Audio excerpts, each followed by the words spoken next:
Why do we worry so much? I've met some of the richest people in the world, and they worry just like me, just like all of us. They worry about how their kid's going to go to college, about all these things that could go wrong tomorrow. It's amazing. It blew my mind. And I realized we're all the same. We all worry about the same things. Even when like things are going well, our mind tends to go toward like, well, what if this goes wrong? What if my car breaks down?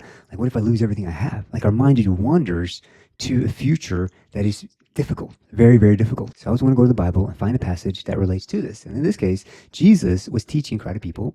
Many of them lived really simple lives. Like, they probably weren't very wealthy. Some were probably extremely poor. And they were worried, probably a lot of uncertainty about food, about clothes, where they're going to sleep, just all the things that we all worry about. But from a perspective of like, I literally don't know how to eat tomorrow. So Jesus spoke in a very gentle way to them about worry. Okay, this is what he wrote. This is in Matthew 6:26. Therefore, I tell you, do not worry about your life, what you will eat or drink, or about your body, what you will wear. Is not life more than food, and the body more than clothes? Isn't that amazing?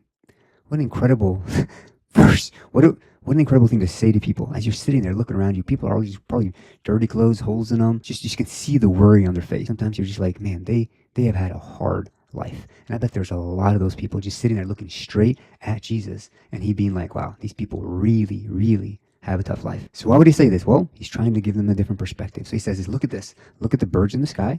Look at the flowers growing in the field. And then he says, the birds do not store any food for tomorrow, for the future. But still, God is the one that feeds them. See, it goes back to God. God takes care of them. The flowers do not make themselves look beautiful. Have you been in some gardens? The colors, it's amazing, the design that God has created. All the different colors. It blows my mind every time I see it. It is so beautiful. They were completely, the flowers were just like that. They didn't have to do anything. And Jesus wasn't ignoring the challenges of life. And I don't want to do that either. But he was just making sure that they know they're seen and where to put their trust.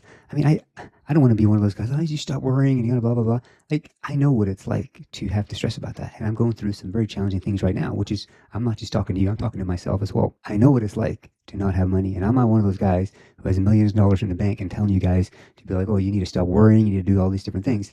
I'm just saying that God knows you, he's seen you, and he's very aware of your situation. And if he's going to take care of those other people, these birds, these flowers, he will take care of you as well.